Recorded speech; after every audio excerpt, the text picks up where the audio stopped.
Calling all units, calling all units. Donut Shop has a fresh dozen. Go ahead and take a 1040. Yo, what's up, everybody? Want to let you know I have a new website format. Same website, donutshoppodcast.com, but this time I'm running it through Shopify. Make it much easier to purchase items because aside from the hats that I have up there, Donut Shop Podcast, PVC hats, the blue line snapback, laser mesh, nice and clean on the inside, comfy hats. I have some other swag, t-shirts, can koozies, just some other stuff that I put up there. I'm running the website through Shopify, and so it'll make it real easy for you guys to go on and purchase some stuff and support the show. So thanks for tuning in and following the show, and don't forget donutshoppodcast.com. Thanks. What's up, everybody? Welcome back to the Donut Shop Podcast. I'm Justin Yarborough, and I'm joined today by Oscar Smith, retired NYPD detective and owner of OD Studio in New York City. So, welcome, Oscar. Thank you very much for coming on the show, and have some fun. We've been chatting for about the last 45 minutes, and it's time to get it started and go through this stuff and talk to you. You know, you had a great career with NYPD with some interesting stuff, dealing with some of the most primary stuff like diving, SCUBA Dive. So I'm interested to hear about that, and then let's talk some more about physical fitness, mental fitness, and kind of what you do now, post career. So what's up, man? No, thank you. Good morning, and thank you for having me on the show. I mean, I love the title, Donut Podcast. Honestly, I love donuts, especially Krispy Kreme, Dunkin' Yeah. Donuts. I really like, forget it. And it was like, the easiest quick sugar snack to go grab and go when you needed to. We all know that as cops, as in law enforcement, that you never were able to really sit down and enjoy a meal because, Yeah. man, the radio went up and there's a call. We got to get up and go. So Yep. when you think of quick food, donuts are the number one thing to go. Like, off we go. I wish we could find more donut options with like good amounts of protein and stuff. But they're just usually added more and more decadent where people throw candy bars on top of them Oh, yeah. or all that kind of stuff. It's rare that you can find, even if Dunkin' Donuts had just one tray down there at the bottom that they just didn't look as pretty, but just maybe had a little bit more protein in them or something to make it a little bit better macros and balanced for me. So I think they tried. I think they tried that formula. It just tasted terrible. It's like how people yeah, back in the day were rice cakes. If you ate yeah, a rice cake, it was like eating a piece of copy paper. yeah, That's what. of And that's the course. thing. When you made a donut, mentally, your mind is telling you how that donut's going to taste. And that's like with me, Yeah, like any kind of sugar, sweet, like a cookie or anything else like that. Like if it's changed anything from that mentality of how it's supposed to taste, it's going to be horrible. So even though it yeah, might be the best thing for me, I'm like, dude, where's my, my sugary sweet? My like, oh, this is yeah, so good, it melts in my mouth kind of thing. Like, yeah, you can't not love a Boston cream. When you bite into it and you got that cream filling, you're like, oh, yeah, yeah, I call it food yeah, coma. totally. Yeah, you just don't want to be let down where it's just a small spot of the Boston cream Correct. in there, and they didn't fill it properly. Yeah, there's a boutique style donut shop opening in Fort Lauderdale, not far from me, and they had invited me to once they get open to do an episode in there. They just want to make sure that I don't have too controversial of a guest or somebody too crazy. But I'm looking forward to that. Hopefully, it's been a long time coming. They've had a lot of roadblocks with their opening, but I'm looking forward to maybe getting in there. And they've got those specialty boutique ones. I don't know. I don't think they have any protein ones for me, but Yeah, no, yeah, um, just none of that. they'll Well, have some. I learned early on in this show. I have fake donuts when it comes to the in-person shows because if I sit there and I eat donuts on an episode, I'm going to feel horrible by the end of the episode. So I try to be a little bit more responsible, and like my wife tells me to make better choices. So putting you, fake donuts in front of me during the show is better. that's funny because there was a girl when I was a bouncer way back in the day going through college, and it was this beautiful girl, and she would always just like chat with me, and she just one day said to me like, oh, she was like, don't go home with that girl or whatever it is, or whatever stuff like that. And I said, yeah, she's a bad girl. She's like, well, if you're going to be bad, be good at it.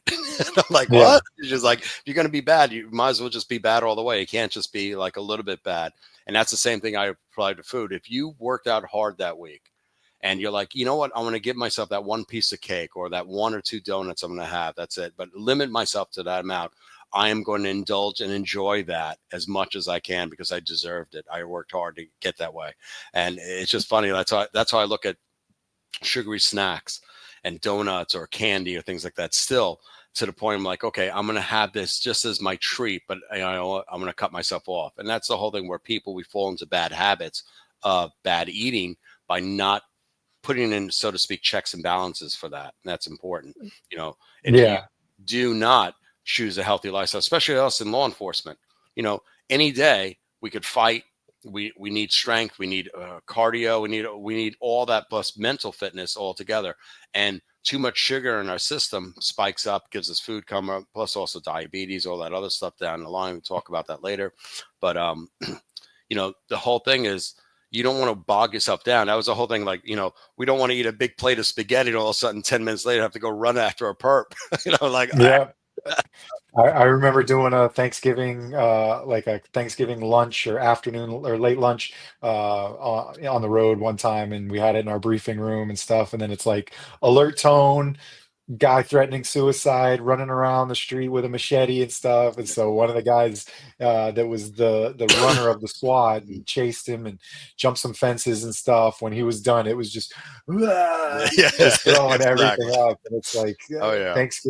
Thanksgiving lunch is not something you want to go out and do police work right after. I mean, No. most of us, if we're off, we don't want to do anything. We barely even want to watch football. It's nap time usually after Thanksgiving lunch or dinner. So Oh yeah. that's not conducive with police work, eating those big meals. No. So for police work, NYPD, how was that? How's NYPD working one of the largest agencies in the country and one of the most publicized eyes on cities in the world?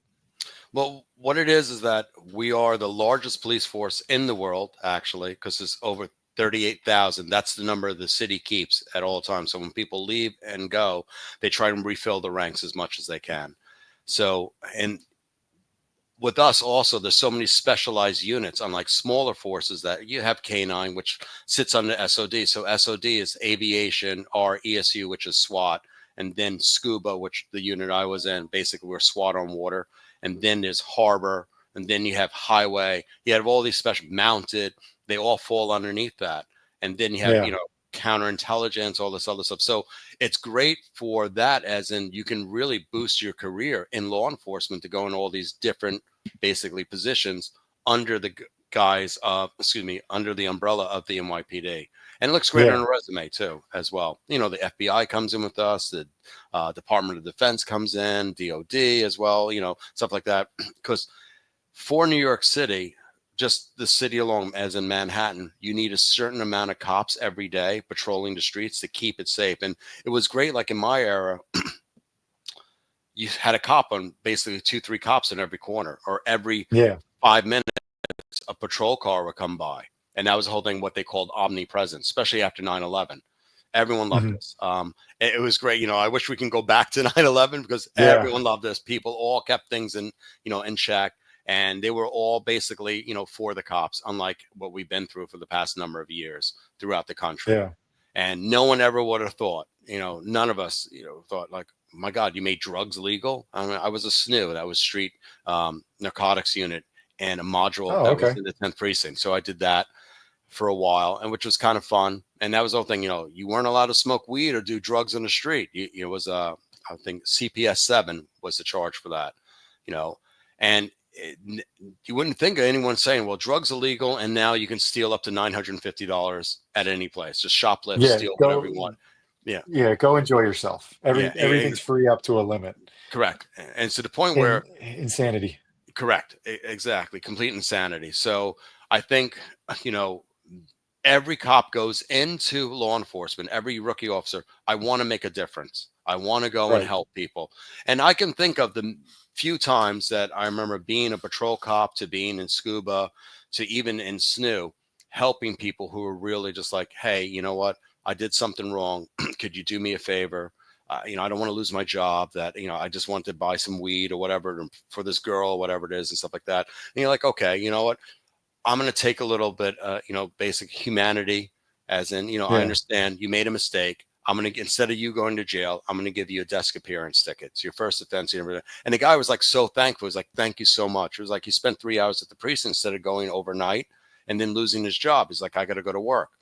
So I said, Yeah. look, tell your boss, you call him up and I'll just tell him that you got into a little bit of an accident and something like that. We need to keep you and stuff like that. And he's like, you do that for me? Like, yeah, no problem. He's like, but I never want to see you doing what you're doing again. I was like, you won't see us coming, my team. That's how we caught you the first time. I said, you do it again, I'm throwing you in the pokey. Simple as that.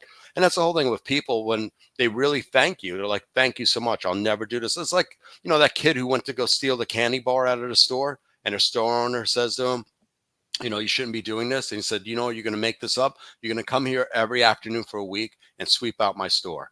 And that Yeah. kid, Sweep the store, sweep the stoop. correct, Yeah. exactly. But you teaching a kid basically wrong from right, and said, you got caught doing something wrong. Your friends put you up to it or whatever it is, that this is the wrong direction to go. And I said, as us in law enforcement, we tell low end criminals that, like, this is the wrong path to go. We can let you up. And again, don't take our kindness for weakness, because as my wife always said to me, she said, did you ever beat anyone up? And I was like, only people who deserved it. Back then I was like, you put your hands on people. And that was the whole thing where we were taught that as cops. It's like, once a police officer came to a scene, we're like, dude, you don't want to mess with that. And that's also that image where people looked at me. I'm not a super big guy, but I'm a pretty well fit guy that people say, like, I don't want to mess with that guy at all. He's going to tune me up like there's no tomorrow. And that kind of put the fear into bad guys too, because the FBI did a study on that, which was great because they helped the NYPD look at that as in crime statistics, but also, what is that? The profiling of criminals. And criminals said, I size people up, or cops, seeing what I can get away with, what I can't, and who I can take on. And right away, you look like a big guy too. They're like, I'm not going to mess with that guy because I know Right. he's going to tune me up really bad, or I might get killed. So right away, like, I'm going to Yeah. comply to their We, things. I heard that. I heard that same statement just the other day. We had this guy, and he's busting on my good friend, a former Marine and stuff like that. But he's got some pounds on him these days. And the guy was in cuffs, and he's like, and I was joking around with him about taking off running, and he's like, oh yeah, I could probably beat you. And he's looking at my buddy, and my buddy's like, I'm pretty quick. You don't know that, but and so the guy, but then he looked at me, and he's like, I don't know if I could beat that guy. And I'm Yeah, not saying I'm fast, but I'm putting off that presence because correct. I'm trying to hold myself to a certain stature or standard, and the way I look and my appearance in uniform, and it puts over that prejudge, that first observation of the officer to say, all right, am I going to fight this guy, or am I just going to sit down and kind of do what he says? And so it's all part of the totality of how we handle ourselves and our demeanor that kind of makes a difference on how we fight. And we see it all the time now on these social media breakdowns of there's so many videos of cops now, either be it body camera or citizens recording us, and a lot of cops get into these comment sections, and they're like, well, I could have told you that it was going to go down that way by the way that this guy looked, or that way she looked. And so it's a big part that we all, as law enforcement, need to keep in mind. Our appearance is one of those first things that comes across to these people. Correct. And that's the whole thing. I had a guy working with me, Jerry Rivera, and he was an ex-military guy, young kid, came on the squad. This is in SNU, and that's Street Hmm. Narcotics Unit, right, out of the 10th precinct. And Chelsea was the 10th precinct was going through a revamp stage where you had like low-income buildings, and they were going to build basically a new stadium, like a concert stadium, football stadium for the Jets there in the rail yards by the Jacob Javits Center. So it gives everyone an idea. Oh, So okay, by the Javits, yeah. they needed to clean up Chelsea.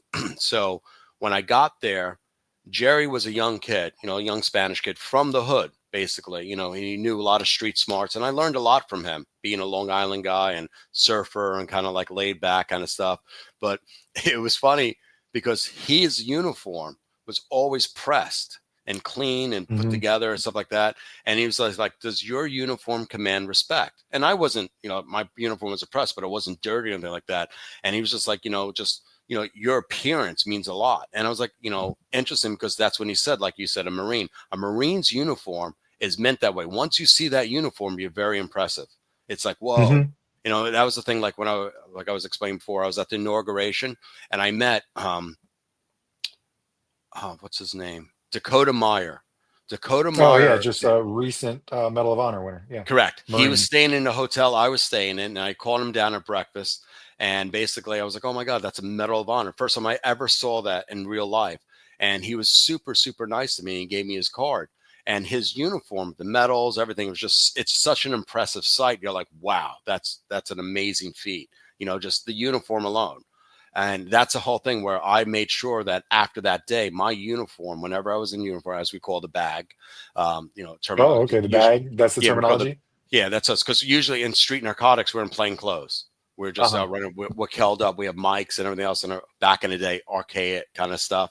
We used to use Yeah. Nextels actually back then. Yeah. Nextel Nextel. patrolling. Yep, Yeah. Nextel, exactly, because it was easier to scope out and set up on basically guys who were dealing Yeah. drugs, whatever, or known locations. So when we're in the bag, I made sure my uniform, my shoes were shine, everything else like that. When people looked at me, they were like, "Wow!" And when we would do details like Times Square or anything else like that, or Thanksgiving detail, people looked at you like, "That's a New York City cop. You clean shoes."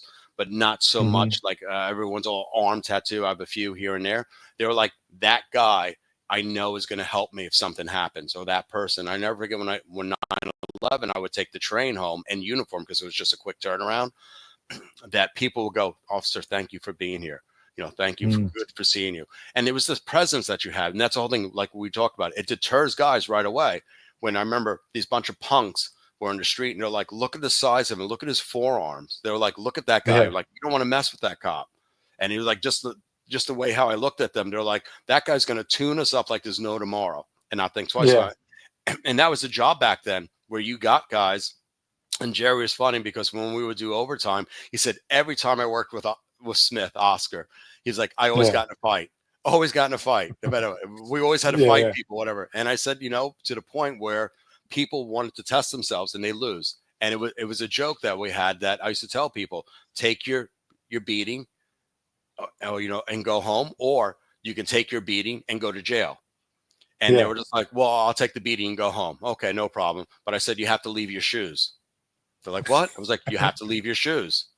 So they would take their shoes off, get in a cab or whatever and go. And I said, the reason why they did it was because of Project Cops. When I first started in the 101 precinct by Reggie, Roosevelt, and Boone, big guys who ran the projects, and they taught me that you command and demand respect on the street. And so the best thing is how you disrespect someone, take their shoes away from them and make them go home barefoot. They'll never forget that encounter they had with a cop. And I was like, interesting. So I always kept that mentality in. And the guys were like, all right. Some people I let them take their shoes with them, but they had to take them off, showing that you're complying to what I'm asking you. And it's nothing again. And as I told my wife, everyone I beat up deserved it. Simple as Yeah. that. Huh. They Huh. controlled that. And that was the whole thing. When they go like, I lost my shoes. I don't have any shoes. I'm going home on the train, barefoot or whatever it is, or in socks, whatever. It teaches them a lesson. Like, don't come back here Wow. and think you're going to start and mess, because they, in their head now, they think of that. Like, I don't want to run into another cop like that. That's an old school cop, who's not going Yeah. to take any kind of nonsense. So, Interesting. I What do you mean, do with the shoes? you just donate them to a homeless guy. You find a homeless Yeah. guy and give it to a homeless guy. And the guy's like, oh, Yeah. thank you. Like, here you go. He got some new sneakers. So it kind Hey, of worked its two way birds around. with one stone. Yeah. Exactly. And it wasn't Yeah. a bad thing. And majority of the people, after they got caught up, you know, they admitted, like, I was stupid. Like, oh, stop, stop, Yeah. stop. I'm sorry. I'm sorry. Like, no, it's too late for that. It's like, you shouldn't have done this, this, and this. And that's all they, when they test you. And then, it's like what us cops, we always say is like, when you say you're going to do something, you have to do it. I don't care what it Yeah. is the next day. If you're getting married the next day or whatever it is, and you got to process this, criminal, whatever it is, you got to go through with it. You can't. If not, it's an empty promise, and it just shows that you're weak. Remember, as cops, we're that basically, that knight in shining armor coming onto the scene where people are like, oh, thank God so he's here, whatever it is, to try and deal with it. And the touch upon what you were saying before, I've seen some YouTube videos and I can't watch them anymore and all the nonsense. I think today, the police officers, it's not a debate. It's like, I came here, I told you what's going to happen, and you don't listen to me. This is what's going to happen. Simple as that. We're not Yeah. here to debate or you're trying to change my mind or whatever it is. It doesn't work that way. And, the biggest thing that people don't understand, it is very hard to cuff people who don't want to be cuffed. But that's Yeah. also training with cops. Go take some jujitsu, go take some Yep. grappling technique, take some arm bars, things like practice, practice, practice. And that's the whole thing. So the answer your story in NYPD, it's a great job. It made some great men and women from all over the country and the world. And the job is what you make it. Like I worked in the 101 out in the projects in the ghetto. And then when I went to the 10th precinct, 9/11 happened. Everyone loved us. And it was a whole Yeah. different vibe where, again, my hard-handed mentality that I was taught, they're like, no, Oscar, you can't do that here. No, you can't do it. I'm like, Yeah. oh, what? But he's a bad guy. They're like, no. Yeah, even though we're kind of nicer to people now, like, oh, okay, that doesn't really work. Like Yeah. I used to have a joke that when I pulled people over and I'm like, step out of the car, and they'd be like, no, I'm not, I don't have to do that. I'm like, do you want me to reenact your birth and pull you through that window? And they were like, Yeah. Yeah. Yeah. oh, okay. You know, and right Oh away, man. you were able to say that to people, and right away you're getting them to comply to what you want, and that's the biggest thing. I want you to comply. That's all I'm asking you to do. When I tell you step Yeah. off the corner, go somewhere else, and you don't want to listen to me, it's going a different way. If I But ask you to the step but the and the thing is you got to know what your back end is to it. When they say right, no, or when they say fuck you, all right, well, I've got this law, and this law correct. that I'm going to go with. You can't just, and that's the other thing is people or cops, start to think that just because I'm wearing a badge and a gun and I'm part of this force, I can just tell you to do whatever you want.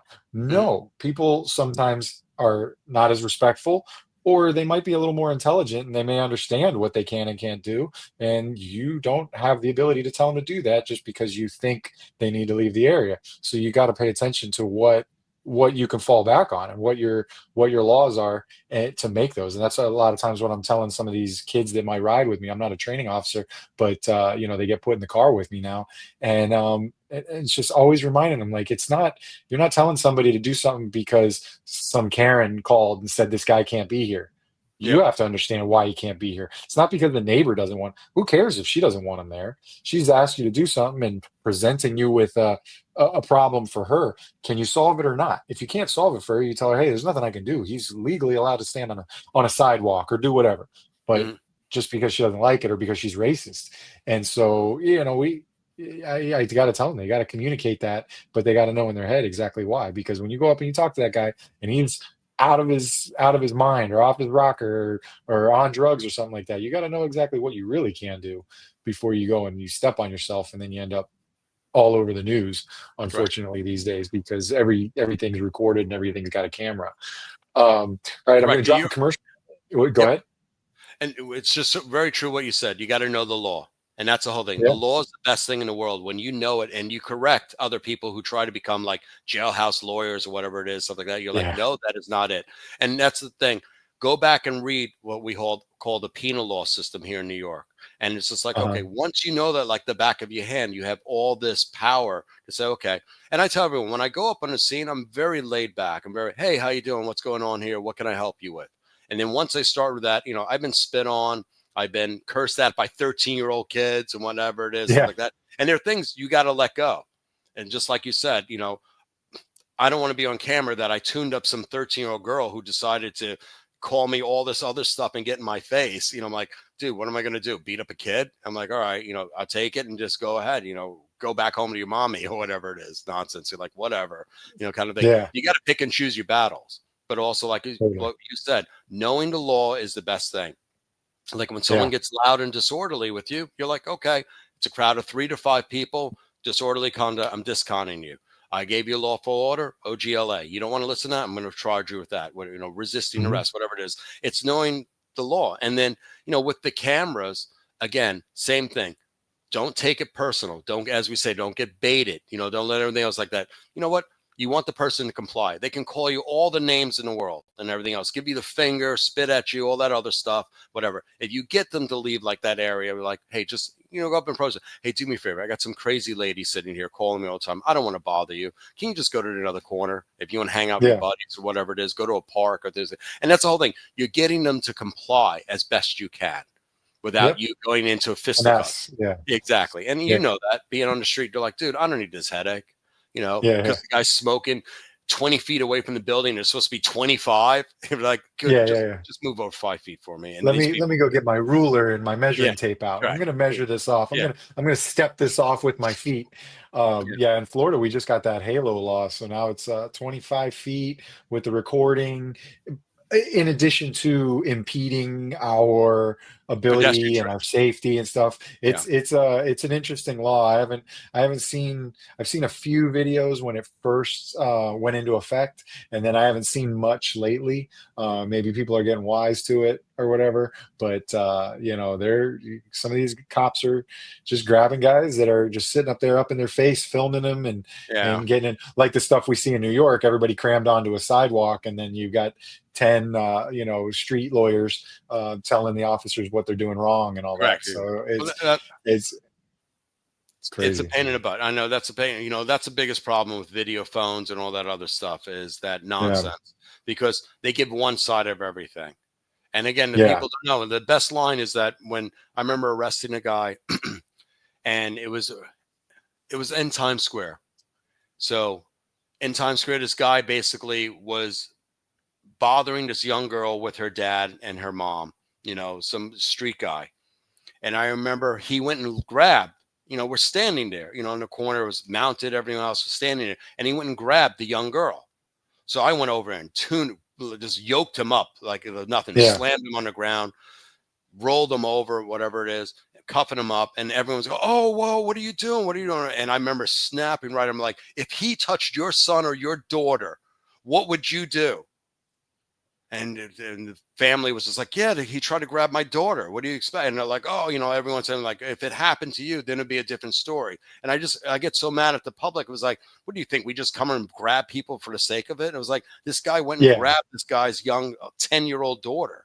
It was like a grown man, whatever. Who knows what his intentions are? And it's things like that with someone who posted on Instagram or video or YouTube today and just see me yoking him, throwing, not seeing that he went and tried to grab some young girl.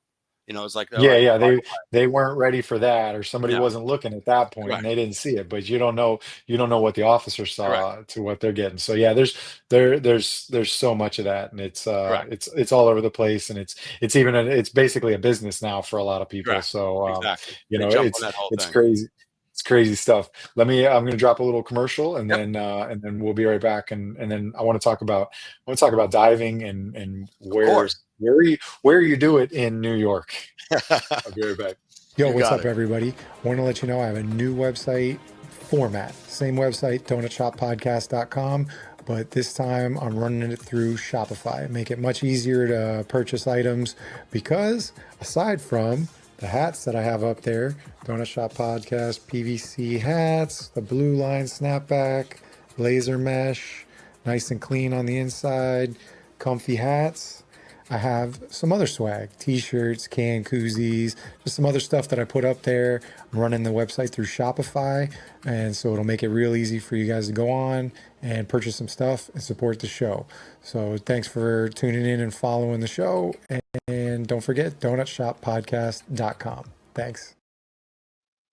There. Yeah, we're back. So scuba diving I'm in South Florida, and it's a nice tropical paradise, great for scuba diving. You are up in New York City and New York, and the waterways get iced over and stuff. How's that work? Is it fun? It's different because yes, we're not a tropical location. Sorry, I got my big dog. We talked about dogs. Ooh, another guest on the show. Yeah. Hello. Big, Great Pyrenees. Okay, go on, boo-boo. Go on. So what happens is that the scuba team is the elite team of basically ESU on water. So there's only 30 of us. Oh, wow. Our test is very hard, and you have to have X amount of years of dive and swimming ability and experience. So when I left SNU in the 10th precinct, I was told about this unit, and I got into that, and I had, I'm an beach lifeguard, surfer all around the world, all this other stuff. So I had a huge aquatic background behind me. And so my sergeant Philomena at that time was like, Oscar, I think you should try out for this unit. It's only 30 guys. You only work 3 days a week. You get to detective field. You have a specialized skill. It's, diving, and you get to blow stuff up. You jump out of helicopters, your air sea rescue on top of it all. So I'm like, oh, that's really cool. So I went to go try out for it. And I remember, training, getting in shape, basically I'm like, all right, what's the test results? What do I need to do? And, it's like what someone explained to me, that you want to do more. So if they want 20, you want to give them 40 push-ups or whatever it is, or pull-ups, things like that. And I never forget the interview at one police plaza. I'm sitting there with all the chiefs and everything else like that, and the head of SCUBA. And they're like, well, why should we pick you to be on the team? And I said, well, you can drop me out of the helicopter. 3 days later, come back, pick me up. I'll be petting a shark. And they're like, that's the guy we want.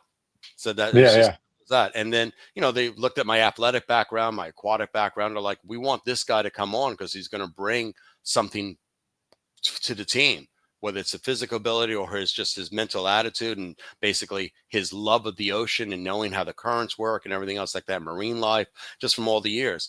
So dive in New York City, we dive in what is called dry suits. So we have what is called basically an AGA mask, which most places don't have, like the regulator and the regular mask. Ours is completely encased, Full. and exactly, it's full encased, self-contained unit. And we have rebreathers. And the majority of the guys come from military backgrounds who are on that unit, whether they're in the Navy or Navy, where they were on ships or submarines. There was 1 or 2 ex-Navy SEALs who were on there when I came on. They just left.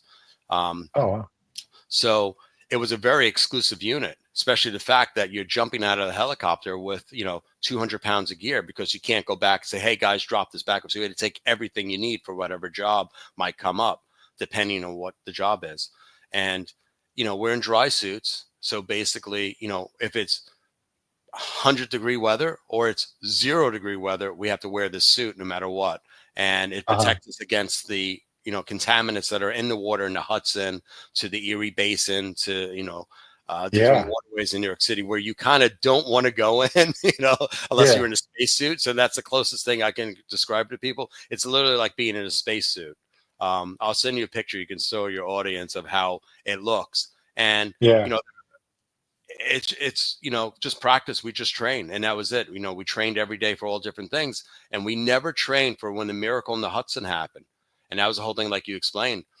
When that plane landed in the water, we had to go find the engine that broke off. And I remember us diving with basically a metal detector looking for the engine. We found it, and then had basically the construction guys come and hoist it up and put it all together for them. And then, ice sheets. Like a recovery. So Correct. recovery. So when you say, like the Hudson, and it's an engine, so it's going to sink. Like, how deep's the Hudson? Like, what kind of depths are you guys hitting?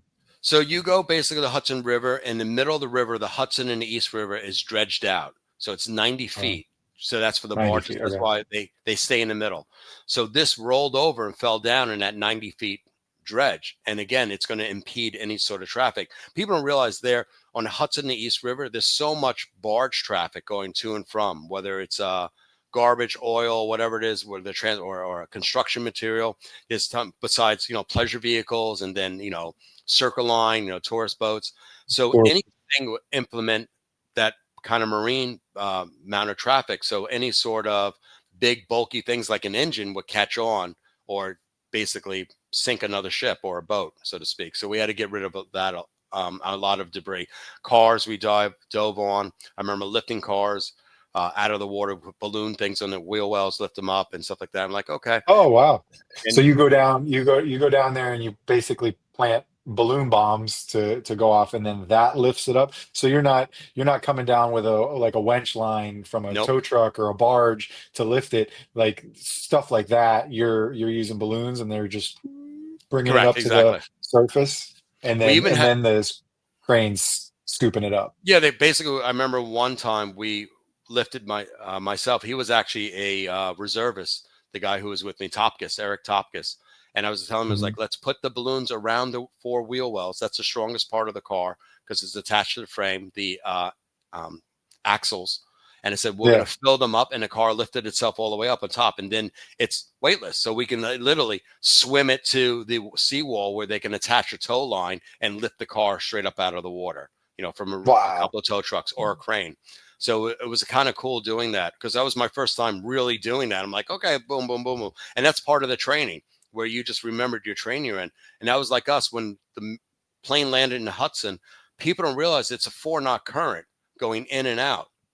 So Hmm. that plane is moving. And we were explaining that to the powers that be, the mayor's office and our chief and everything else. Like that plane's going to keep going to the Statue of Liberty. The Statue of Liberty, where it's not dredged out, is only 10 feet of water. So you're going to have the Statue of Liberty sitting there and this plane sitting out on top of it. Just If not, and it said once it hits that shelf, you're going to have to try and dig that out. That's the same thing like when the Intrepid was being pulled out. We were explaining the Intrepid. So basically at so the the bottom of the warship. Hudson, It was yes, a the aircraft aircraft carrier, carrier, right? yes. So it Yeah. became a museum, and they wanted to pull it out and do something with it, take it to a port, and have it cleaned up because they were putting the shuttle on top of it. And Oh yeah.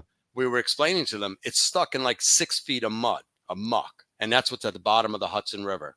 It's all Uh huh. muck. It's like you have rebar wire, Yeah. all the construction equipment, everything that back from all the way back from the '60s, everything just got thrown in the water from bikes and Yeah. cars and all this stuff, and then muck, all this muck on top of it all. And it's funny because when you touch the bottom, it's literally your feet just sink in like 3 feet of mud, and you have to stay above it before you go. You get stuck. You're like, I need someone to come pull me out of this crap. Yeah. And Yeah, I that's mean why you have to have that's the. how it is in South Florida too, with like our canals and stuff like that. You know, we have a car go into a canal. Like ours are drainage canals basically because of Mhm. the Everglades and all that. But yeah, you have a car go in, and as soon as that thing breaks the surface and actually starts sinking, it turns everything around it just into zero visibility silt, muck, dirt is nasty, is Yeah, nasty. and that's Uh, that's exactly what we deal with is zero visibility, and that's what you are. yeah, Literally you're touching things and just trying to figure out, okay, what is that? Okay, I know. And what they do when we train, they give us a black mask, and they black out our mask, drop us in a pool or outside in open water, like somewhere off the Rockaways or Coney Island area. It's a little bit cleaner, and you just basically shark practice like. infested.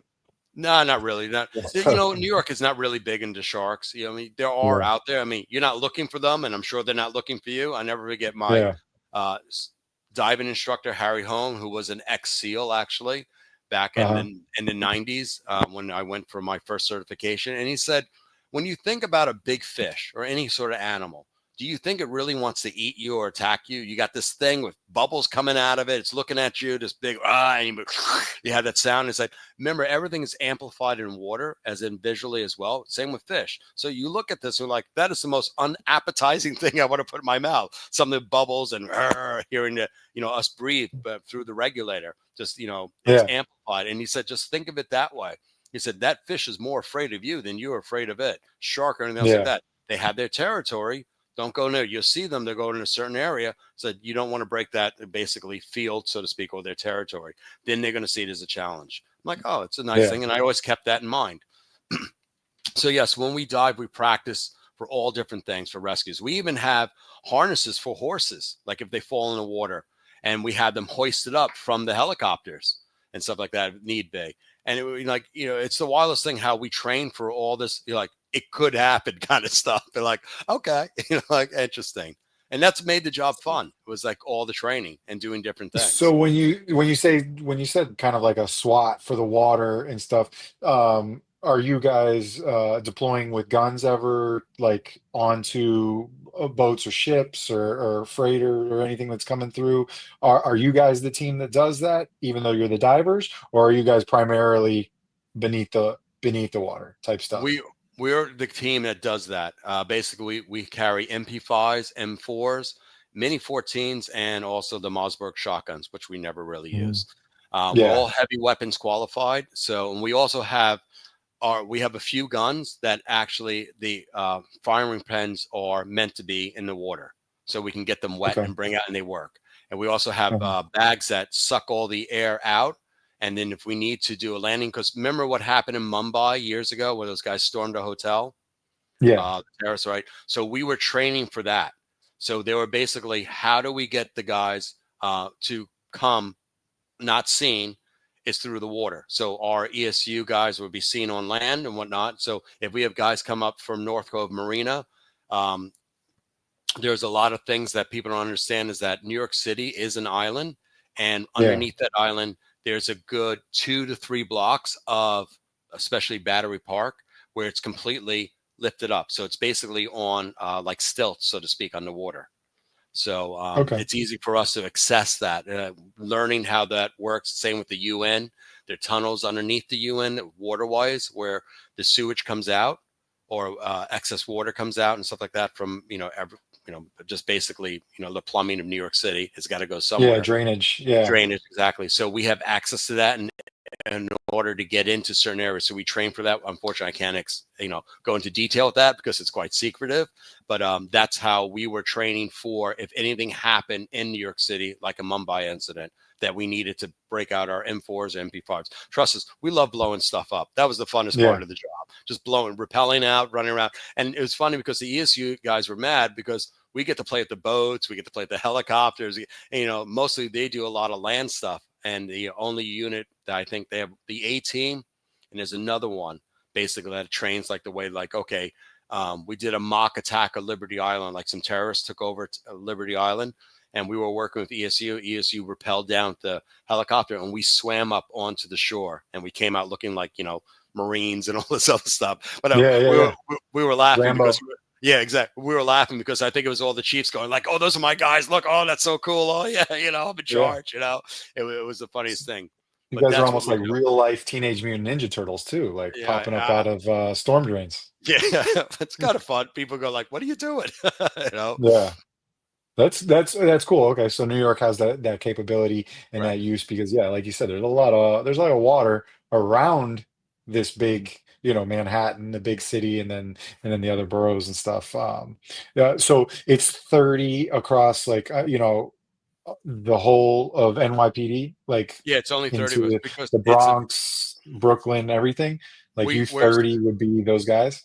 yeah, we're stationed in basically two spots. It's called Harbor Charlie, which is in Bay Ridge, Brooklyn, by the Brooklyn Army Terminal, and then the other one's Okay. Air Sea Rescue, and that's out at Aviation. With our connection to aviation, we can be anywhere in the tri-state area in 15 minutes. And that's a Okay. whole thing, which is great. And then we have the support of our own. We have our own dive boats, which are equipped with all the equipment we need. And Hmm. again, ESU also, those guys are trained in diving.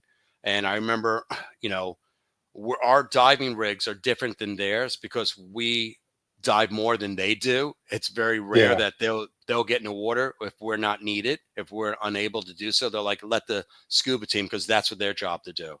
It's like their job ESU is entryways, things like that. They're trained that way, so we would allow them to do that. We provide support, and that's the whole thing. Like how the NYPD works together is that your limitations. They're like, I'm going to wait for the guys who are specifically trained for this and let them take over, and I can support them if they need be. If they need our help, so and Yeah. so. There was one time we landed the helicopter in Central Park, and boy, did we get a lot of calls for that, from the city hall and Yeah. everything else like that. But a guy supposedly fell into the reservoir, and myself and my partner, we had to jump out and go into the reservoir. So they landed at the old Bell 14. Love those helicopters. And that's the whole thing. Like, certain helicopters are great work helicopters. And that was the old Huey or Bell 14s we had from the Vietnam era. They held Oh a lot of wow. equipment. They were very reliable. Not exactly technologically, the best thing. There was no radar. We would follow the roadway. You get lost in fog. You're like, okay, but it got the work done. So when we landed, ESU came and they were like, oh, hey guys, how we can help you? I was like, no, we're going to do our grid search and everything else. We need you to do us a favor, go interview the so-called witness that if someone did climb, because the reservoir is protected by a fence. So we're Hmm. like, did the guy climb a fence? Did he fall out? Did he catapult over the fence and stuff like that? It wound up being false. But it was like, okay, we had to go and just do the search and whatever to make sure.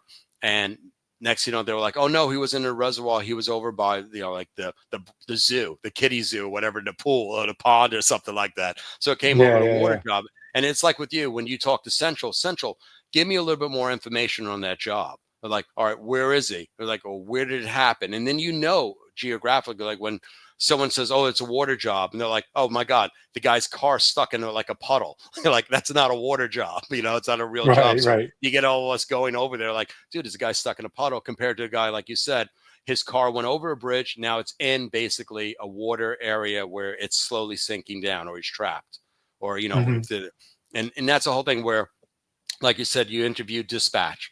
Central has that job. Like, okay, how many calls are on that job? Know if the job is real or not. So if we have 5 Yep. calls on the same job, we know that's a real job. Let's go. We're going. If it's one person going and you don't have a callback number, more times it's nothing. So you don't have to, you still rush to it, but you're like, okay, I know this is pretty much fake. There's nothing going on. And that was a Yeah, funny I thing with told. go Yeah, ahead. I talked to a guy. I talked to a guy last night. He called because he was concerned. He had a falling out with a former coworker that the guy threatened him that he was going to do a swatting call on him. And I was kind of breaking down that similar thing. He was like, I don't know if you know what this is. And I'm like, yes, we're very familiar with swatting, with the calling of YouTube streamers and stuff, and making it seem like they're going to blow up their house and they're killing Mhm. their family. I go, and one of those things that I mentioned was if we only have one call, and so I broke down a lot of different stuff, and he's like, yeah, maybe I was giving some trade secrets to him, but it is what it is. And he's like, I didn't realize you guys did all of that stuff beforehand. I go, yeah, dude, it's not a fire. We don't just Yeah. run to this call that we only received one call to dispatch and saying that this is going on, and there's no one else. There's no neighbors that have heard a peep. There's no Mhm. neighbors concerned about something going on. I go, if there's a fire and people see smoke and see flames, then we know, yes, there's something going on and we're running.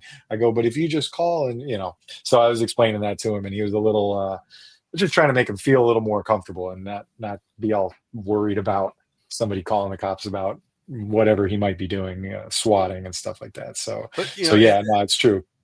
it's just what you said, because that's the investigative part of us being law enforcement. It's asking questions and getting the right Yeah, answers. We know right away, like, no, that's not true. I know you didn't do that, whatever. And it's the same thing where I feel dispatchers, or for us, it's Central, we call them, the 911 operators, ask a yeah, couple of key questions, spend that extra 30 seconds on the phone, get the call, because that tells us right away, especially when it comes to water jobs, because the water moves. People don't understand, like, what happened yeah, here is not going to happen when we get there. It's still the same, but they're somewhere else now. And there were many times when we were on water jobs, like someone fell into the East River, because what people usually do in the summer on the East River, they hang out by the waterway, like let's say, South Street Seaport, and they fall into the water by, being a little bit drunk or whatever, or just trying to balance themselves. And we had so many water jobs where people will fall in and then the current would take them. And they were like, we yeah, passed them. We're like, I think that was like, is that a box floating or whatever? I'm like, turn us back around. I think there's someone hanging off on the side there. And what's great is that also we have FDNY, and they have some really nice boats. I don't know who writes their grants for them. And we always said that they get really nice stuff. I'm like, when's the last time you had a huge fire on the water? yeah, FDNY. These guys have like $5 million boats. God bless them. And we kind of yeah. compete for jobs, so they rush to jobs because they have a dive team also. And we're like, dude, all right, they jump in the whole thing, and it's like a competition. The only thing that gets us there quick is that we have a helicopter, like with Yeah. search and rescue. They're like, oh, we got to beat FD, because That then kind it of was reminds me of, I don't know a whole lot about some of the old times and stuff like that, but the original real, like when it was fire companies and stuff, and they were running to how, like from the house to a fire job and stuff, that it wasn't just kind of like, okay, cool, you got it. Like they were pissed off, like they were fist yes, fighting. But I mean, like way back 100 years ago, yes, I think that was partially because they were taxing the people whose houses they fixed or the fires they put out. So they were correct. actually refunding themselves through what they did for you, or, oh, hey, we're here first, you want us to put this fire out, we're going to need this amount of money, that kind of thing, It's funny before it was really official. yeah, it's funny you mentioned that, because I didn't know that. I didn't know that the firemen send you a bill. It's like when you got in a Yeah, car accident and you do the report, whatever it is, and then you run into the person who had the accident again. They're like, yeah, you knocked over a telephone pole. It's like, yeah, I got a bill from the counties of $500 for a new telephone pole. And that was the thing. Yeah. The fire department, when you go and, unfortunately, they take these people to civil court, the city of New York, say, okay. And it's not like tons of money, but they're like, well, we charge you for this, we charge you for that. It's a little thing. And no one knew that. No one knew that at all. That, like, it's like the cops going, hey, you know what? I came over to your call. You guys got to pay us $10, because Could you you called me. imagine? Yeah. Yeah, Matt. Hey, I arrested your husband for you on Yeah. that domestic when he slapped you around. It's gonna be $150. Exactly. Just so you know. Yeah, exactly. Imagine that. That would be like, what? Like, maybe you shouldn't call the cops anymore. Yeah. Like, okay. Pay for policing. Yeah. Correct. You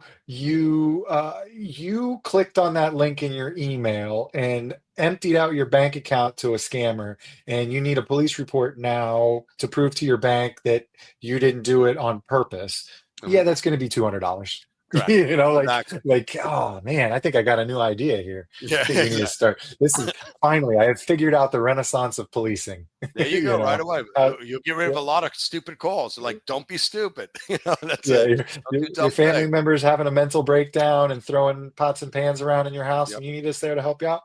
We'll be on the way. If I got a good one.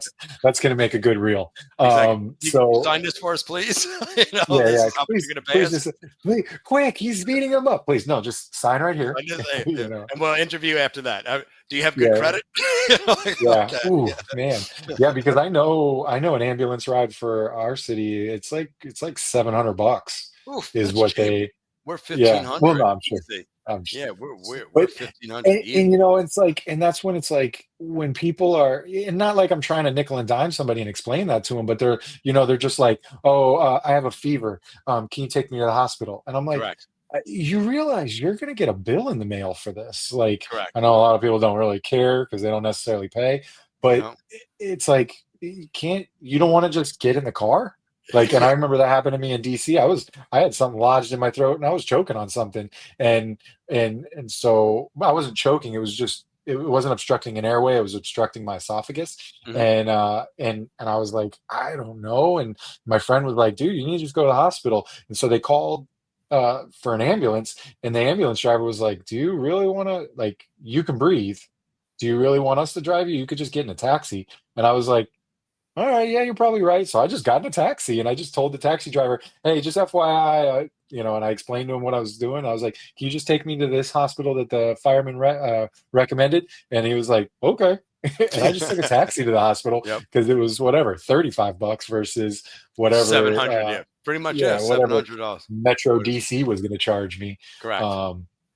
So, all right, well, I'm going to drop another episode that'll almost kind of transition us into some, I mean, I'm enjoying this cop talk, this shop talk. It's fun, but let's get into a little bit of your kind of current role. So I'm going to drop this commercial and then we'll be right back. Hey guys, I'm sure that there's many of us that are aging and we've thought about hormone replacement therapy. I've visited my doctors and discussed it, and I'm still kind of on the fence and not really sure what I want to do.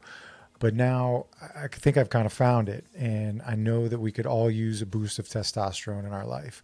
Well, check out the best in the game, Human Performance Team. It connects you with doctors via telehealth, and you could submit your labs that you've maybe already done, or you can get fresh ones done. They offer a variety of services like primary care, urgent care, weight loss, and even mental health. We all know that, these jobs weigh on us and our mental health. Jump over to hptrt.com and use the code DSP for a continuous discount. Use the code DSP and get on a road to better health. Yeah, we're back. So I figured that was a good little transition into physical and mental health, which is, as you've explained to me earlier before the show, is your new role, your new job, your new profession that you always kind of had, and that's more what you focus on now. Trainer to the stars, right? Yeah, what I own is basically in '91. I became, I was working at a gym part-time. And then someone asked me, because they said, this guy's in really great shape. I want to look like you. What do I need to do to get to your ability or your, like to basically get to your level of strength and conditioning wise and just aesthetically wise. And I said, okay, no problem. I'm more than happy to help you train or whatever it is. And he explained to me what a personal trainer is. And basically I was like, Mhm. oh, okay. And he just wanted to mirror me, just follow me as I did my workout routine. So if I did chest or shoulders or something like that, and I'm like, interesting. And I thought it was kind of weird because I never understood the concept. And then I said, okay, I looked up what a personal trainer is, asked around, but before then there was no internet or things like that. So they explained it to me. And that's how I started off becoming a trainer. And with me being a lifeguard on the beach every year, I would lean out a little bit more because I got in better swimming shape, and I was doing, instead of weights, I was doing basically more, calisthenic stuff, pull-ups, push-ups, Yeah. dips, like that. And plus running and swimming every day and keeping a low calorie diet made me basically, they said like, the saying was pour milk on him. He's like shredded wheat, that's the whole thing. And it was funny Nice. because, but it was also great because all the guys I worked with and girls were athletes, whether it was swimming, lacrosse, wrestling, stuff like that. I was a football player at the time. And it was just an amazing thing where I was surrounded by athletes. So just imagine all the testosterone and estrogen going on, like, we want to beat you, whatever. So we pushed each other, and we had mandatory workouts every morning from 9 to 11. So 2 hours of working out, practice, Wow. rescues, everything. So it kept me in shape. So Yeah. ever since then, I was studying to become a phys ed teacher. And that's when I met Richie Wagner, God rest his soul. He was a Nassau County cop working part-time just on weekends as a beach lifeguard. And he told me about being a cop. He's like, I think you'd be great being a cop. And he just said, your years of experience and just the way how you handle people and stuff like that. Because I started as a beach lifeguard in 1989, and I left in 2006. So in the Oh, yes. A meantime, lot of years. yeah, I loved it. I loved the job. It was just so much fun of just, one, staying in shape, two, meeting different people. Also, it gave me an idea of what it's like to be a public servant, Right. and that was kind of cool. And I kind of, when Richie Wagner said that, I think you'd be a great cop. And I was trying to figure out transition. Do I really want to be a phys ed teacher? I tried to be a lawyer. I was taking law classes. I clerked at a law office, and that really sucked. It was boring to me. And Yeah. I wanted a challenge. So I wound up taking that idea of staying in shape and using that and making it into somewhat of a career as a second job. So I was training people. And when I got into the police academy, I took a year off from training people and then started back up again because you're not allowed, as according to NYPD, which is you got to testify the rules and do off-duty employment forms where you cannot work more than 20 hours a week. So it's like, oh, this is perfect. If I work 10 hours a week, making extra money, fantastic, my spare time. And that's when I started really training people. And I opened up a studio in 2003 in Tribeca, New York. And I was handing flyers out to people in the street, and that's how I got started. And then directly across from me lived a bunch of, from the gym, were a bunch of Victoria's Secret models. And I didn't know what that really was. Hello. Yeah. And Yeah. they said to me, we need somewhere to train that's private, quiet. And at that time, camera phones came out and people bothering them. And they were connected to so many celebrities and athletes, like pro athletes, and getting to events.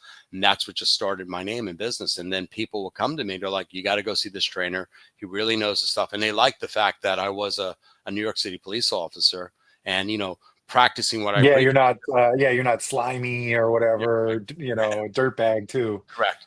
And they like that fact of also the privacy that I had at the gym, where it's just them and giving them different challenges and things to do. That it just spread by word of mouth. And with that That's came like, cool. oh yeah, but that's what I said when I had to hire a publicist.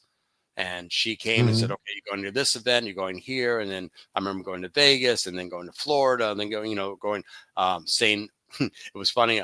First time I ever experienced flying via private jet from New York Mm. to Los Angeles to the Colony in Malibu, California. And I was Wow. like, wow, this Wow. is a different world. And I'm standing there, John McEnroe's on the beach, and there's Justin Hoffman of him and his wife. And I'm like, wow. I'm like, not starstruck. I was just like, what am I doing here? I'm like, oh my God. Yeah. It's just how wild, that intricate world, how that works. And I never forget, I told the guy I was staying at his guest house. He flew me out for the week. And I said, look, I just want to, go to the store and grab a couple of things instead of his housekeeper and his maid and all the rest of them. Like, please don't wait on me. I was like, I'm just a normal person like yourself. And I was like, oh, I just need to borrow a car. And he said, yeah, go to the local whatever thing. And I go inside his garage, and it's Bentleys, Ferraris. And I'm like, dude, I don't even know how to start this thing. I went back and I asked the maid, do you have a bicycle? She's like, yeah, we got some old bike in the back or whatever. And I took the bicycle to go to the store, and he came back and he was like, well, you want to take the car? I was like, dude, I don't even know how to start the thing. Right? Yeah. First of all, I didn't know where the keys are. And it was like push button start. And it was funny because it's interesting how people look at it like, wow, that guy's so humble. He's so nice and so simple, down to earth, that he's like, all right, I'm going to ride a bike, like I'm going to take a bicycle, go shopping, whatever. Yeah. And that's how it all started, where people were just like, that's how I grew my name and my business. It was just from that, from one or two people and just by word of mouth. And I was just very lucky that way. And that, again, I explained to everyone, you cannot get enough education, first of all, when it comes to something, especially a topic you love or a subject you love. Also, be yourself, be humble, be very down to earth, be very simple. And people, like that when you're authentic. You're just like, he's the nicest guy going. He's really calm, very cool, very knowledgeable. And that's the same, like when people go to you and they're like, hey, that cop is so cool. He's so nice. He helps me. But also I know if I get into something, he's there to help me right away. He can handle himself. That's what we like, So, and that's how I started. It's training. Important. Yeah, it's important. Yeah, and be in so then you're reliable to them, and then they're probably seeing a difference in their physique and in their whatever their goals are. You're helping them meet their goals, and then they're getting there and actually seeing the results rather than just nothing's changing. What's going on here? Yeah. Well, there's also explaining to them that you got to give it time to change. Like that, people do the yo-yo diet or the exercises like we discussed before, like CrossFit came in, and then it was HIIT camps and boot camps and all this other stuff. And people would do things for a week, not realizing it takes them, a good 2 weeks for your body to adjust, plus your diet, for you to start to see the results. And that's the whole thing. Like when I explain to everyone my LinkedIn, consistency is the key. And I always go 3 P's of success. And that stands for positivity, perseverance, and professionalism. Stay that way always on point. You'll never have any problem with anything. And that's more for the law enforcement and professional community, is like, stay that way and you're going to succeed at whatever you do. When it comes to physical fitness, not everyone is built the same. You got to figure out what's best for you. And with me, I always cross train. I swam, I did martial arts. I was a gymnast also later on, and lifting weights, and then, did compete in beach flags, did competitions, stuff like that. And then I did Olympic triathlons. It's like always challenging yourself to do different things. And, hey, you know what? I want to try this now. I'm going to try this. I'm going to try that. And you figure out what works for you. And that's the thing, like with all law enforcement guys, martial arts might not work for you. Swimming might work for you better. Lifting weights might not work for you. Let's say F45 works better for you, or a boot camp class or something else, yoga, Tai Chi, whatever you can do to get yourself to kind of relax, also stay in shape, and always have that edge against bad guys. And I just tell everyone, you want to be able to tie somebody up like a pretzel if you need to be, but also be nice enough to take a kitten out of a tree. It's like, all right. You got to have that kind of finesse, so to speak, to do that. Well, some of what you're saying makes a good point, and so it's just not just you and your job. And I know one of the things that you want to talk about, it's not just you, it's not just the job. Go home, go to sleep, go back to the job. You're getting those outlets, working out, and we know that. And there's been a lot shown of late that the workout changes your body and gets your hormones moving differently, and changes things inside you that could benefit the police work, the job, whatever you do, whether you're a police officer, firefighter, or you work in an office. And so, especially like us, like, where I work, it's a lot of sitting in your car. You're not out walking the streets, because it's a little more spread out, because it's suburbia. So you're sitting in your car and you're driving around. So getting out and doing that, exercise, working out, moving your body so that your physical fitness is good, aside from your physical presence, looking better towards people, or looking in shape towards people. It helps with that mental aspect. And then that's something else that you do work on, right? The mental aspect, right, of with the working out. It's like what you said, you have that healthy outlet. Like I love to swim, especially open water swimming. in the ocean and whatnot, it allows me to relax and breathe. And then I think about, okay, I got to do this. I got to do my laundry. I got to take care of that. And that's the whole thing. When cops, the rate of divorce for cops was very high because we did not have another outlet. You didn't want to share things with your wife or your family, or you became bitter or whatever it is, or you got into bad alcohol. We all seen things like that drinking, happen in law enforcement, bad choices. When you find a nice, healthy outlet, something else to do to show you a better side of humanity, because we only see the bad side. Nice people don't call us to say, hey, I just want to talk to you and say what a great job you guys are doing. It's usually we're called for bad situations. And it develops that negative satire, that negative stereotype that we see on people. So we want to change that. So it's nice when you go and find a different outlet where I remember cops would go do security work like in Manhattan. And they would, from events to gallery openings, things like that. And you're meeting different people you normally won't meet because they don't call the police. They're like, okay, as we always say, rich people, you know how they fight? They stick lawyers in each other. That's it. They don't call the cops. They're like, I'm going to get my lawyer to sue your lawyer, this and that, stuff like that. And that's the whole thing. You want to see a different side of people, but also get a healthy outlet. And it gives you a nice mental, like, okay, this is really cool. Like some cops did part-time jobs working at, what was that? Construction work, or bakeries, things like that, where it's like, I don't want to deal with the public. I want to do something just kind of laid back, and I can just focus in on what I want to do, just kind of get that outlet out there, just kind of relax. Be like me. I went and I said, I'm going to open a gym. And, when you do that and you open a business, you have a dual career. And I remember Marcy Alberer was an author, and she wrote about how in early 2000s, a lot of professionals had dual careers. And she featured me in her book. And she said, you work as a cop at night, and then during the day you run your gym. How do you do that? And then what time do you find for yourself in between that? And it was quite interesting because people call it now a side hustle. It's not a side hustle. It's another career. I said, you go into that. And that's what I said. Well, when I left the police department, it was such an easy transition to me just to pick up where I was doing already with my gym. Let me focus in on my gym and training and meeting different people and training myself as well.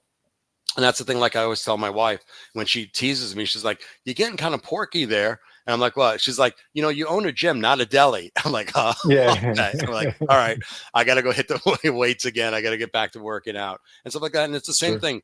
When people look at you, to like, that guy's in shape, especially when I told them what I used to do. They're like, he jumped out of helicopters. He did this. He blew something. And I'm like, wow, that's kind of, he worked with DOD. Because that was funny when back to the cop job, when the president would land at Wall Street heliport, DOD would come and say, call the SCUBA guys. This is their waterway. They know everything there is about this. We're not getting into stuff. Let them go do the bomb sweeps and searches. So that's what we do. And that's the same thing. Like each unit, it was funny because the Secret Service guys would come and bring us coffee and donuts from Dunkin' Donuts on the boat. We're like, oh, here you guys go. I'm just here to make sure you guys are okay. And that's like when the Pope would land at JFK, we'll go over there, or any big time dignitaries, because there's a separate airway. We can't tell you where that is, but we would go there and secure that operation for, on the waterway for them and stuff like that. But that was the thing where, you look to different challenges on the job, but the same thing, what's a healthy outlet for you, whether it's building puzzles, houses, doing something, a garden. And I love the garden. I love the guy. I wind up, like gardening. I'm like, oh, it's great. It's relaxing. Watching something grow and turn into something really pretty. You're like, hey, I made that. It's a great feeling. Yeah. And that's why I said, cops, we need that healthy outlet. And it also helps us mentally as well. If we can't talk to people, at least you can kind of calm yourself down and relax a little bit. I encourage that. Like you said, about a group of all you guys getting together with podcasts, you bounce ideas off each other, you do things, and talking is a great outlet. Like, unfortunately now with the phones and texting, I'm like, yell at everybody, just call me. Don't text me. You can talk to me on the phone. Simple as that. Have a one-on-one. Don't Zoom me or anything like that. You don't need to know what I look like. We're talking business, whatever it is, we get together. And that's the whole thing where we need to get back into communication with each other. Just go back. That social interaction is very important. If you look at a lot of kids today and younger, they have no social interaction whatsoever because they don't know how. They have never had any practice at it. Remember back in the day when when you met your wife. Remember when you met your wife and how nervous you were? Like, I want to ask her out, like my first time, stuff like that. That's normal. These guys have Yeah. no idea about that. Like, oh, I'm going to go on, what is it? Whatever those dating apps are and stuff like that. I'm like, swipe this, whatever. I'm like, dude, that's not a normal thing because you don't really get to know anyone and all the nonsense like the Instagram and all that other stuff, all the hype and fake anything. I tell everyone, it's really easy to go to someone at Teterboro Airport, pay the basically security guard $500. He'll let you on the tarmac and you can get on a plane, take a picture of a private plane with you in it with a glass of champagne, but then, oh, look, I'm driving like everything's so fake. And It's so pretend. nonsense. Yeah, exactly. Everything's all about Yeah. pretending. But go ahead. I'm Yeah. talking on. All stocked up. No, it's, hey, this is your show. It's No, and it's you're your the show. It's not the Oscar show, not my thing. yeah, but yeah, no, I like it. I've done that myself. I did for many years. I did, and I even got made fun of at work by the guys calling me a nerd. But I really enjoy Star Wars, and so I did the Star Wars costumes, like where we built it arts and crafts style from molds and vendors, and you made stepped off the movie scene costumes, and then you went out and you did special events. We go to children's hospitals, walk around and all that, and you get really into the Star Wars stuff. And so guys would, laugh at me, and I'm like, yeah, but for me, it gets me to a galaxy far, far away from here. And I do the whole Star Wars thing, and so some guys just wouldn't understand that, but then they end up being those guys that are getting the divorces, getting into the substance abuse problems, or putting on weight, getting, and the job weighing on them, that kind of stuff. And it's like, look, when I go do this Star Wars stuff, I'm a completely different person. I'm a different character, and I'm doing something that I have fun with. So that's one of those mental outlooks. It doesn't have to be Star Wars. It doesn't have to be building costumes. It could be gardening. It could be going out and just playing chess in the park, or learning that kind of stuff. And so that's the mental health side of it that I've always kind of strived for myself. I got into photography, videography, rolled into podcasting, and I just roll hobbies, and it's good. And now for me, this is an outlet where I can talk to other police officers, other people, learn about stuff, learn about society, learn about the world, through these podcasts, and it's fun. No, So I think that's it's great. it's huge for the mental health, and it makes it a lot easier for me in 11 months to separate from the job soon and just be like, okay, that was a chapter in my life. Off we go. I learned a lot, met a lot of cool people. I've got a lot of great experience. Off we go into the next thing in the world, and see what we can do. And so you did that and so you worked 15 years 15 and, NYPD. 15 and a And half. so Yeah. how much of an overlap was owning a gym for you? Like, when did Two, you? 2003 all the way to when I left And you left in what? 2013, 2013. Okay, so 10 years of your career, three Yep. quarters of your, One two-thirds of half. your career was Yeah. had that gym as well, and then you transitioned into that. Why? What led you to leave at 15 rather than continuing to do it? What happened is that I got an opportunity to basically train an F1 race team, and they needed Nice. me, so I had to leave. And there was no way the job was going to give me like 6 months or a year off. So I made Yeah, that decision. Like, okay, what can I do? And I tried it out, and it didn't work out. But I was like, you know what? I tried. It didn't work, and I'm like, according to NYPD, if you leave, let's say the 13th, like of May when I left, let's say the end of May, I have one exact year to come back at any time because cops do leave, retire, and then come back. Something happened or it didn't work out. Let me come back and work and pad my pension more. For me, I was like, you know what? I'm going to focus in on my gym. I kind of like the freedom also now. I didn't have to worry about going in doing it, even though, being part of SOD. After a while, when the chief of SOD left and a new chief came in, they were like, oh, you can't do this anymore. You can't do that. You took the fun out of the job. So I was like, what am I going yeah, to go back to and just, kind of hang in there for whatever it is. By the way, I noticed your storm, what is that trooper hat behind you? Yeah. I yeah, went to mention that at stores. I'm a bit of a sci-fi geek myself. So it's like, I yeah. love comic books. I love Japanese anime, Star Wars, all the stuff Okay, like that, which is kind of yeah, cool. And I don't tell it too much as my wife goes, you're like a big kid inside. I'm like, yeah, I know. yeah. Can't change who But I it am. keeps you youthful. It's completely different. It's not the alpha. hoorah, all that kind of stuff. Correct. You can keep that at work, and you can have a completely different side of personality, Well, and work that out. I'm gonna put this out to you. If you come to New York, we have a Comic Con. All right. So Yeah, if you yeah, want New to York come Comic and you Con. want someone to stay, you can come stay at my place and you can go to All right. Comic Con dress because they have a whole group. I have not been there yet. Yeah, I yeah, keep saying every year I'm going to go, every year I'm going to go and go explore it. And I wind up getting sidetracked and just totally feel like, oh my God, I missed Comic Con again this year, just to go yeah, and see all the guys in the cosplay and whatnot.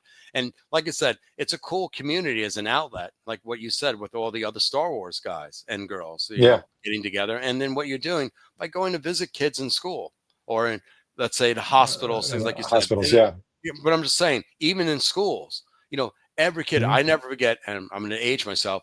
And when I saw Star Wars on a big screen back when it first came out, I was Yeah, like, yeah, and it yeah. was like a huge 77. thing. It was a huge thing when you're like, wow, the classic good versus evil kind of thing, and winning the war kind of stuff like that, and the love story in between there and stuff like that. It's like movies are meant to inspire. Like Indiana Jones, when that came out, every kid wanted to be an archaeologist.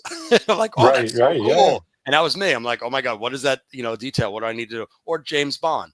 Like, I'm Hmm. like, A I spy. want to be James Bond. I'm going to go to this exotic location. I'm going to do this, beat people up, learn different languages. Yeah. It's like, that's a whole thing where I feel in our society right now with everyone, kids need to have that ability to dream. And there's nothing better when kids used to look at cops like, oh, I want to be a policeman, a fireman, an astronaut, an athlete. And we had posters of people that we wanted to emulate or that we basically idolize on our wall. And I remember that I had Hmm. posters of this or that, whatever it is. And then sci-fi movies and things like that. Like, oh, this is so cool. And that was a whole Yeah. thing where I feel now, like everyone has a dream. And if your dream is to be Darth Vader, good for you. It's like, okay, that's Yeah. great. And like you said, people make fun of you. They don't, whatever it is, like, hey, I'm happy doing what I'm doing, and if I Yep. can touch someone's life, like as a police officer, if I really help someone and they come back and say, thank you so much for helping me or putting my life in the right direction or whatever it is, that's a great feeling. And that's what you're looking to accomplish. Yeah, no, it was fun. I was a school resource officer for several years, and they used to do a Halloween parade. They called it a storybook parade or whatever. But I brought that costume in, and I changed into it. Locked my office, all of my gun and everything was all in the office, locked up, and I kind of walked the route through the halls, and the kids were all like, "Oh my God, what is that?" And then like I lift the mask up because the mask lifts forward and up, and they were, "Officer Jay." Whoa, and so they thought it was amazing. It's Big Bear. But yeah, they thought it was amazing and they loved it, so it was cool, and it was a way for them to see me in a different light, give me something different to talk about to them. Because I always, on my belt with my school keys, I always had the little Lego minifigure of that character. And so I was like, no, that was me. You remember? Oh yeah, I remember you were dressed up in that. That was so cool. So it was just always something different to have a conversation with those kids, and show them that kind of stuff. So it's fun. Yeah, I have a whole bunch of friends in New York that live up there. One guy works for the schools. Another guy's a garbage man. He's about to retire in 60 days in April. Uh-huh. He's worked sanitation for many years, and he's also a volunteer fireman. And then they're all in that club, and they all do the Javits Center for the New York City Comic Con. Yeah, you So should they're go. there. It became a big thing, the Comic Con here, almost to the point I Yeah. feel in a couple more It's years one of it's going to the be It's one of the largest largest. It's next it's to it's San like the Diego. second. Correct. Yep. Yeah, it's in the top three Hmm. for Comic Cons every year, and it's a big freaking thing up there. So, and Yeah, right. just It's everybody huge. walking around New York City. Yep. It's In actually, like I said, it's a great event, for people to go and just explore it, just something different, which is kind of cool. But Yeah. So, but yeah, so how I've dropped I've thrown the website up there and stuff, but what what do you do now for anybody, like you come on these podcasts and you talk about this stuff like that? What can anybody come, or do they have to be a Victoria's Secret model no, anyone to work comes. out with you? Usually work out with me, it's always by referral. That's all my clients are. I keep my client list very short. I do like my spare time. Yeah. I do travel a lot with my wife and stuff like that. That's the one thing about being retired, and that you pick and Hell yeah. choose what you want. And it's just what someone said a long time ago. If you love what you do, it's not a job. And I love what I do, and I love meeting different people. And it's funny because when I'm not around, like it's just myself in my gym, I'm closed. And I let all my clients like, I'm going for 2 weeks. I'm going here. I'm over 2 weeks. I'm going to go here, whatever it is. And the same thing, they all, are used to that. They're like, okay, that's great. Again, when you develop a skill set or basically a client list, and people are like, well, this is the person I want to go see. This is the person who takes care of me, understands what I need, specifically, you're going to have that client for years. And I tell everyone, if from when I started as a trainer to now, there's, hundreds of people I met over the, past 30 years of being a trainer. And I tell everyone, you got to click also as people go, when they meet me the first time, they're like, you're not interviewing me, I'm interviewing you, because I don't want to waste my time. And I went through that when I first had a gym, that I needed to take clients and get volume to cover my rent and all that other stuff and expenses, where I'm like, oh my God, this person's impossible to train. They don't Yeah. really want to work out. They just want to just be like, oh, I'm at with so-and-so at a private training or whatever it is, like some socialite kind of thing. Like, I wish I can dump them, but unfortunately I can't afford to let them go. So I have to keep them. It's like, it's a headache. It's like, oh my God, it's like pulling my hair out one by one. It's like, Yeah. you're Yeah. like, how annoying. You've been doing that a little while. You don't have much left. Yeah, exactly. But we all were in that But situation where you're like, I need this job and I can't leave this job. And that's like when we were way back when we had part-time jobs, not careers, that you're like, this job pays my rent. I'm like, I yeah. would love to quit this job. And we all have stories of that, where there are jobs we hated, and it was such a great relief, like taking a huge weight off your chest when you're like, I quit, I'm done, I don't need this crap anymore.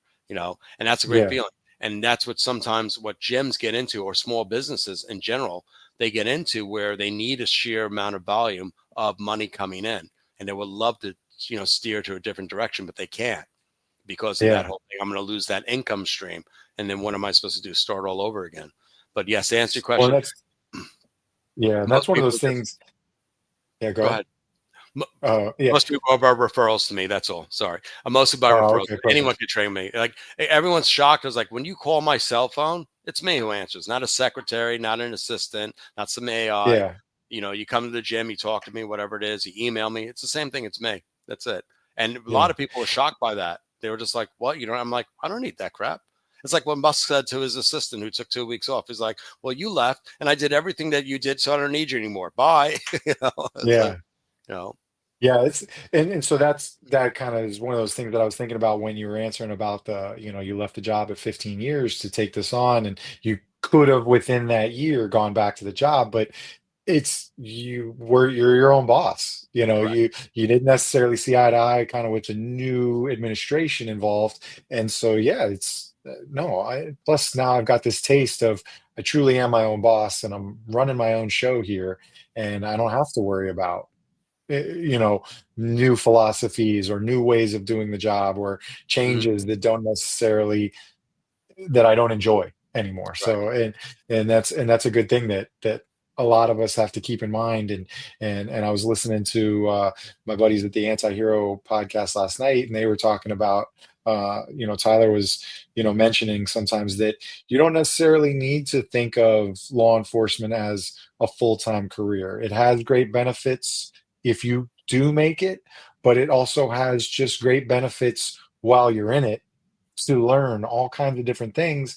And then maybe you can take that leave what would be considered early and just go and move on to new facets. Maybe the Correct. career isn't a 20 or a 25-year job for you. It's a 5, it's a 10, it's a 15-year job, and you've got so much more experience and things, especially like you, things that you love to do. You were able to wrap it around aquatics, water, things that you've done through your whole life, and then now you've just got an amazing experience that you can talk about and that you can apply to the real world, just like you applied your lifeguard work to police work. Correct.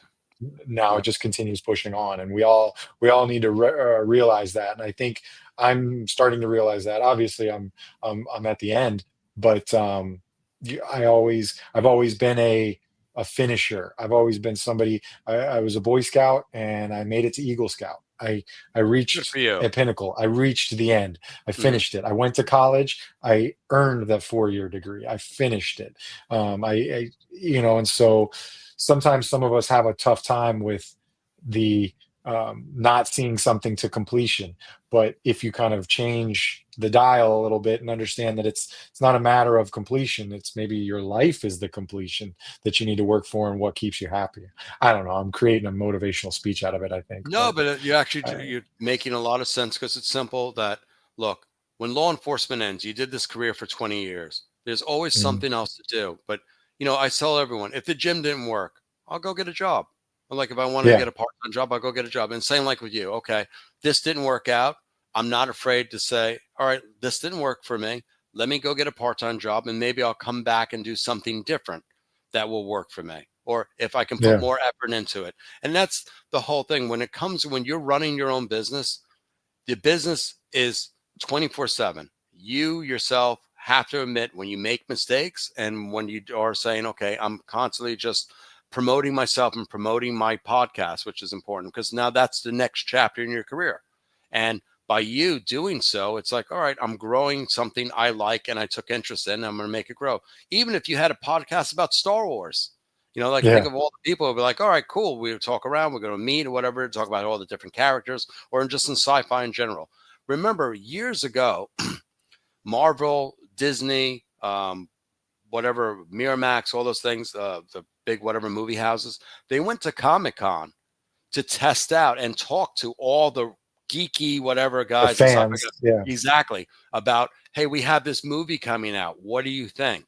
And they actually went and did that way before the start of the Avengers and things like that, because they were figuring out what did not succeed in the Superman movies or the Batman movies or whatever, or the sci-fi comic book, whatever movies. They're like, what will succeed? So they listened. They did that whole thing by going to Comic-Con and talking to the real fans and the real yeah, comic book geeks. So like, oh, we do this. And that was like the thing with Spider-Man or any one of the comics. I was like, the entire story is for you there from day one in that comic. You don't need a writer. You don't need just the authorization. And you make all that into reality. So you're getting a new group plus a core group of the people who are like, oh my God, it really brought this character to life. Like, I mean, Robert Downey Jr. playing Iron Man. That was the coolest thing when it first came. Like, I want so to be good. Iron Man. Exactly. The Yeah, music, the way it was done, everything else like that. All right, cool. And that was the whole yeah. thing. The Renaissance nature of Robert Downey Jr. in himself Correct. portraying that part. It's just Billionaire, there's so playboy, much tech to it. genius. Yep. Yeah, and Exactly. it was so interesting for that, being that, and we kind of, for those of us that didn't necessarily follow Iron Man or read all the Iron Man comics versus a Spider-Man, where so many more people are invested in Spider-Man, but to kick off Marvel the way that they did by using Iron Man first, Correct. there was a lot of doubts at the beginning. I remember when they're coming out with an Iron Man movie. Mhm. Who the hell? And now you think about it, and you're like, bro, Iron Man was the man. The He best. was the Exactly. best. It was the best. Exactly. I mean, I'm a Captain America guy. I'm Team Cap myself, but it's still the way they But laid even that Captain out. America, but like you said, So even the good. first Captain America movie, that was great how it was done and Oh depicted. It was just, same thing, like something coming to life out of like you would never think in a comic book.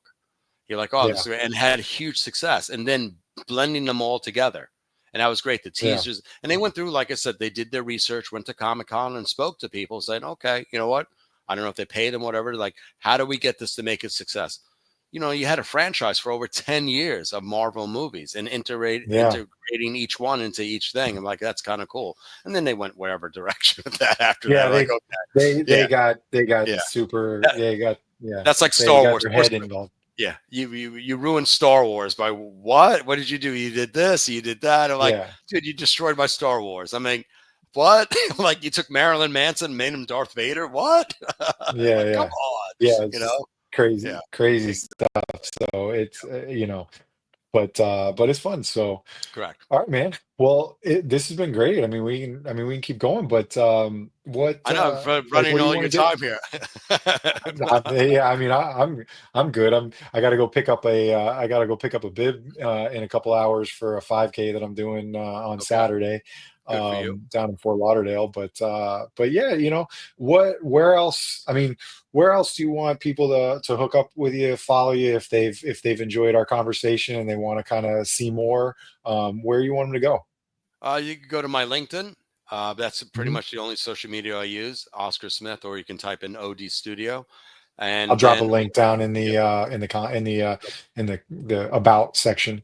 or if you need some fitness advice, you need some help, you can actually, I have a book. It's called Natural Strength. That's on Amazon. Okay. I had it published. It has all different workouts in there by all my celebrity clients and stuff like that. I named it even after the housewives or the Tribeca, moms. I even have one of a rabbi in there I was training. Um, and or you can just email me simply, like my from OD Studio, my link and whatnot, and you'll get me. If you have any questions, please by all means, please. My door is always open, stuff like that. And Awesome. remember, Yeah, I'll throw those. big thing for people, remember, staying healthy, it takes physical health, mental health, and then also what you eat. So put all three together. It's like building a sandwich. All right. So everyone just keep that in mind, and it's a journey. So don't give up so quickly on yourself. And if you do have mental health issues or things like that, there's a lot of peers you have in your group you don't see. Talk to people. And that's the best way I explain that for cops, firemen, anyone, first responders, to moms, daughters, sisters, whatever it is. Communication is the big thing. It helps a lot. And it helps a lot of people, again, to like, there's someone on your side. All right. So, get rid of the, nonsense on YouTube and social media and whatnot. Remember, you got a lot of people, I hate that word, trolling or whatever it is.